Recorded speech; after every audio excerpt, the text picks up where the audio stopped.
President Biden warned Russian oligarchs his administration planned to seize their ill-gotten gains, and now the world is targeting the billionaire's extravagant yachts.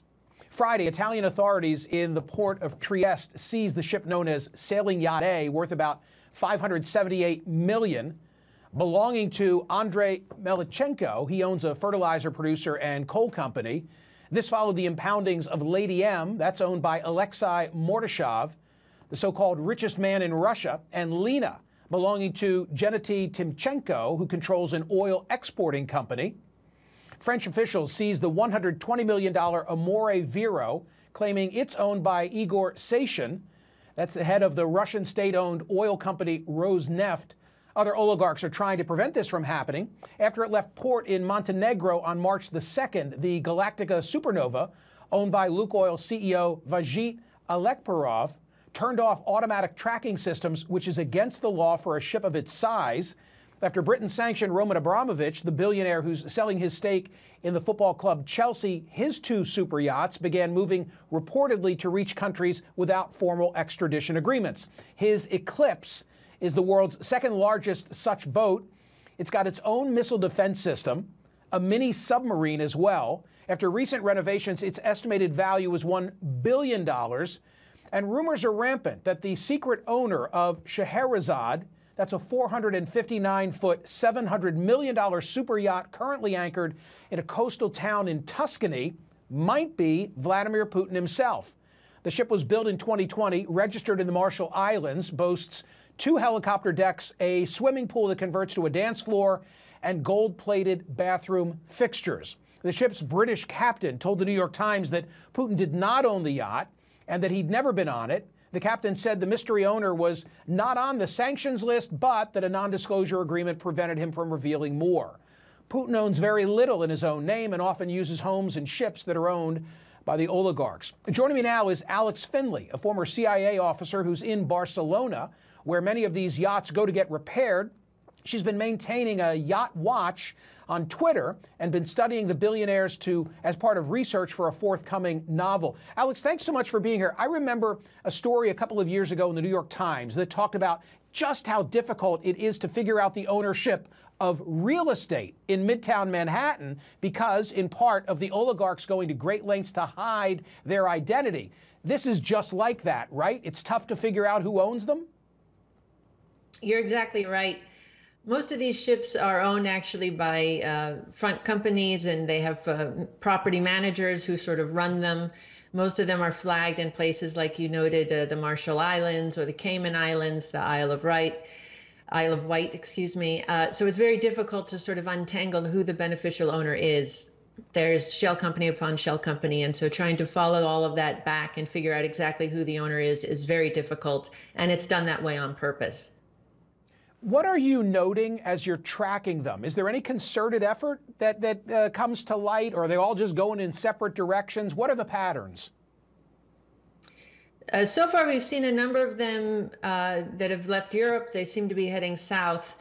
There's questions if they would try to go through the Bosphorus and to the Black Sea, but with Turkey, it's not clear if that would be a good move for them. So some seem to be moving through the Suez Canal and into the Indian Ocean. We've seen a number of them cluster around the Seychelles and the Maldives. What happens after that, I don't know. There are very few places outside of Europe and the United States that can service and maintain these types of yachts. I mean, you were running off some of the statistics about these. These are enormous, very sophisticated machines. They're worth a lot of money. They're highly technology heavy. They have, like you said, missile defense systems and the rest, and high-tech radar. So, even if in the end there are some rumors that all these boats are trying to make their way to Vladivostok, for example, where Russia has its Pacific Command, excuse me, there are still questions, once they're there, can they be maintained? Because that knowledge, that infrastructure is all here in Europe and the United States. Do you think that Putin owns the yacht that I referenced that right now is docked in Tuscany? I don't know. I'm watching that one as closely as everybody else. When the oligarchs board their yachts, I've been reading and learning that it seems like they shift from a crew that may be multinational to all of a sudden an all-Russian crew. Can you speak to that? Yeah, we have heard some cases where that's what happens. An international crew will move the yacht from one place to another, but once certain guests come on board, one crew is dismissed and an all-Russian crew will come on. And as you referenced before, anybody working on these boats, they have NDAs. It's all very hush-hush. What flags do they fly under, or is it a variety of them? You mentioned the Marshall Islands before, the Cayman Islands, some Malta, the Isle of Man, any sort of offshore tax haven that you can imagine. And finally, where are they safest? So if you could sort of switch hats and you were trying to place them in a location where they wouldn't be seized, where would that be? Where do you think they'd most want to get to? Well, like I said, I mean, outside of the sanctions area is anywhere outside of the EU or the UK or the US. And some of them are not sanctioned by all three of those. You mentioned Abramovich's yachts. He's only sanctioned at this point by the UK. So even if he's in EU waters, I don't think anybody's going to do anything. Once they reach the Indian Ocean, that's it. Unless these governments can get, coordination and help from other governments who want to help. But we're not seeing any indication of that so far.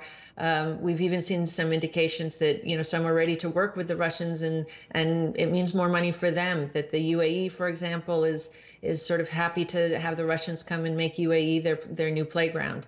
So we're not sure yet how this is all going to play out, but there's a number of different players. Great fodder for you and for your next novel. Thanks, Alex. Appreciate it. Thank you.